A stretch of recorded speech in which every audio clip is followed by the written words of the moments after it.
अंकित जी, सतगुरुदेव भगवान की जय।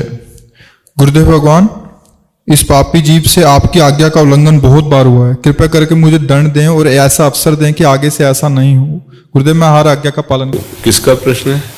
हाँ, हजारों बार कसम खाओ तो भी वही बात होगी।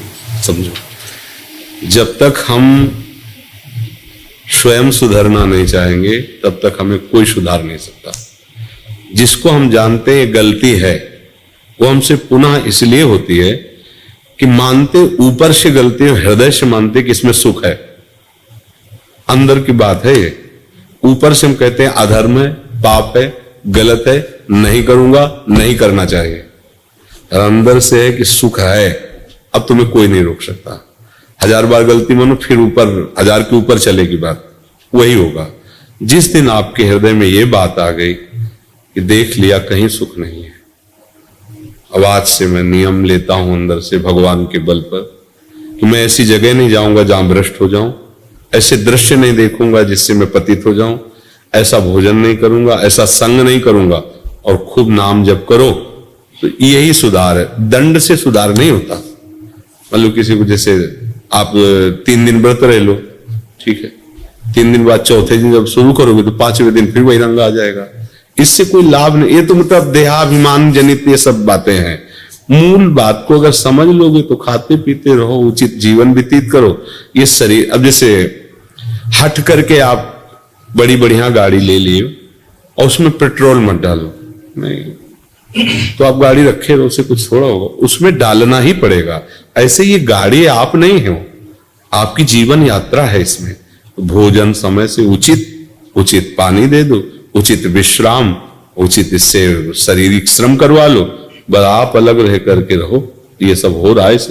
आखिरकार हर कोई जानता है कि हमारी गाड़ी है, पर मैं गाड़ी तो नहीं हूं ना, इतना तो सब कोई जानता है। अगर यही बात इसमें समझने लगो तो सुधार होना शुरू हो जाएगा।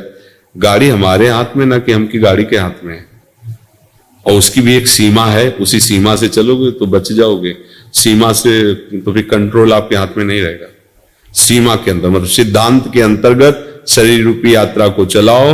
उचित आहार, उचित विहार, उचित शयन, उचित बर्ताव। गंदी बातें जो निषेध की जाती हैं उनको स्वयं छोड़ो।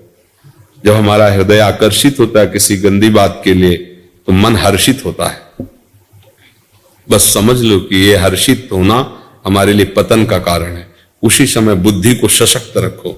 नहीं, ऐसा नहीं करेंगे, कुछ भी कर ले तो नहीं, और उधर कदम मत बढ़ने दो, और भगवत स्मरण रफ्तार से शुरू करो, बच जाओगे। चाहे जितना दंड दे। एक बार पुलिस में पिटने के बाद उसको अभ्यास हो जाता है कि बहुत इतने पिटेंगे, और वो अपने आचरणों को सुधार नहीं पाता। तो इसलिए अपने को दंड की तरफ वृत्ति नहीं रखनी, अपने को सुधरने की तरफ वृत्ति रखनी। वो आप स्वयं कीजिए। वो अपने गुरुदेव के वचन, संतों के वचनों का भरोसा आश्रय लेकर हम माया से पार होते हैं। ये दंड विधान तो ऐसे एक विनोद समझो। दंड विधान से कोई सुधरता नहीं है, सुधरता स्वयं की ग्लानि से।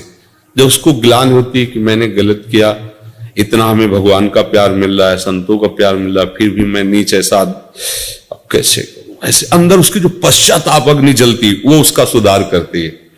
बाहर से दंड भोग ले, अंदर से उसमें सुख बुद्धि, फिर पाप हो जाएगा, फिर वही करता। कितनी बार कसम खाते हैं लोग, कितनी बार, फिर वही पतन हो जाता है। तो समझे बच्चा? हाँ, सही से चलो।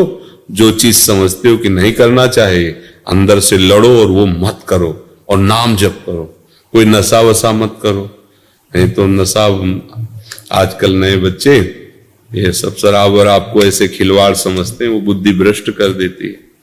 जीवन ऐसे हंसते हंसते व्यर्थ में नष्ट कर रहे हैं लोग, व्यर्थ में, मनोरंजन में अपना जीवन नष्ट कर रहे हैं।